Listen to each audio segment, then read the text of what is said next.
ಇರುವೆ 84 ಜೀವರಾಶಿಗಳೊಳಗ ಮಾನವ ಜನ್ಮ ಅನ್ನೋದು ದೊಡ್ಡದು.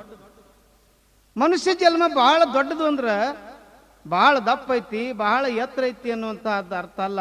ಹೌದು, ಮತ್ತೆ ಹೆಂಗ್ರಿಪ್ಪ? ಎಲ್ಲ ಜೀವಿಗಳಿಗೂ ಮನುಷ್ಯ ಜೀವಿಗೂ ಸಹಿತ ವ್ಯತ್ಯಾಸ ಐತಿ. ಹೆಂಗ ವ್ಯತ್ಯಾಸ ಐತಿ ಅಂದ್ರೆ ಹೆಂಗದ್ರಿಪ್ಪ? ಮನುಷ್ಯ ಜನ್ಮಕ್ಕ ಮಾನವನಿಗೆ ವಿಶೇಷ ಜ್ಞಾನ ಐತಿ. ಹೌದು. ಆದ್ರೆ ಎಲ್ಲ ಪ್ರಾಣಿಗಳಿಗೆ ವಿಶೇಷ ಜ್ಞಾನ ಇಲ್ಲ. ಹೌದು. ಅದಕ್ಕೋಸ್ಕರವಾಗಿ ಮನುಷ್ಯನಿಗೆ ಮಾನವ ಜನ್ಮ ದೊಡ್ಡದು ಅಂತ ಹೇಳ್ಯಾರ. ಹೌದೌದು. ಆ ಪ್ರಾಣಿಗಳಿಗೆ ನಿನ್ನಿದು ನೆನಪಿಲ್ಲ, ಮುಂದಿಂದು ಎಚ್ಚರಿಲ್ಲ, ಹೌದು, ಹಿಂದಿಂದು ಕುಲ್ಲ. ಹೀಗ ಆದ್ರ ಮನುಷ್ಯ ಹಂಗಲ್ಲ. ಹಿಂದಿನ ದಿನ ನಾ ಏನು ಮಾಡೀನಿ, ಇಂದು ನಾನು ಏನು ಮಾಡ್ತಾ ಇದ್ದೀನಿ, ನಾಳಿಗೆ ಏನು ಕೆಲಸ ಮಾಡಬೇಕು ಅನ್ನುವಂತ ಈ ಎಲ್ಲ ಎಚ್ಚರ ಮನುಷ್ಯನಿಗೆ ಇರ್ತೈತಿ.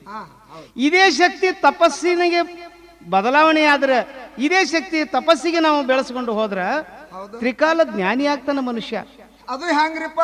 ಅದು ಹೇಗತ್ತಂದ್ರ ಈ ಜನ್ಮದೊಳಗೆ ನಾನು ಏನಿದ್ದೀನಿ, ಹಿಂದಿನ ಜನ್ಮದೊಳಗೆ ಏನಿದ್ದೆ, ಮುಂದಿನ ಜನ್ಮಕ್ಕೆ ನಾನು ಏನಾಗ್ತೀನಿ ಅನ್ನುವಂತ ತ್ರಿಕಾಲ ಜ್ಞಾನ ಮನುಷ್ಯನಿಗೆ ಬರ್ತದೆ. ಹಾಗ ಮನುಷ್ಯ ಜನ್ಮ ಶ್ರೇಷ್ಠ ಐತಿ. ಅದನ್ನು ತಿಳ್ಕೊಂಡು ನಾವು ಮುಂದೆ ಅಡಿ ಇಡಬೇಕಾಗ್ತದೆ.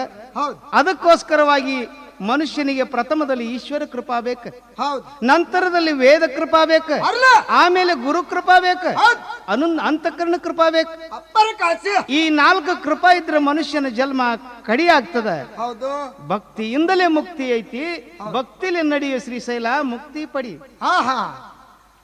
ಭಕ್ತಿಲೆ ನಡೆಯೋ ಮುಕ್ತಿಯ ಪಡೆಯೋ ಮಾನವ ಜನ್ಮ ಐತ್ಯಪ್ಪ ಕಡಿಯೋ.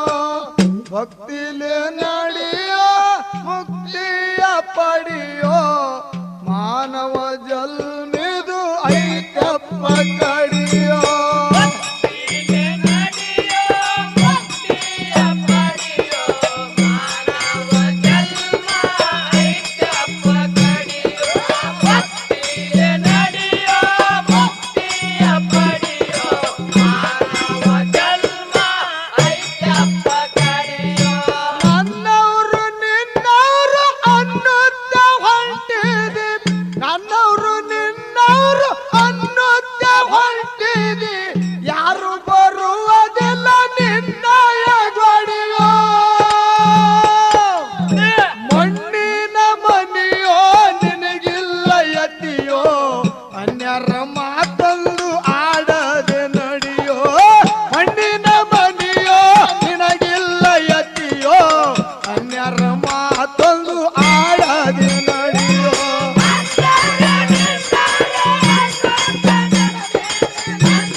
ಜ್ಞಾನದಿಂದ ಅಮೃತ ಕುಡಿಯೋ ಅಚ್ಚರ ಗುಣಕ ಮಚ್ಚಿದ ಹೊಡಿಯೋ ಆತ್ಮಜ್ಞಾನದಿಂದ ಅಮೃತ ಕುಡಿಯೋ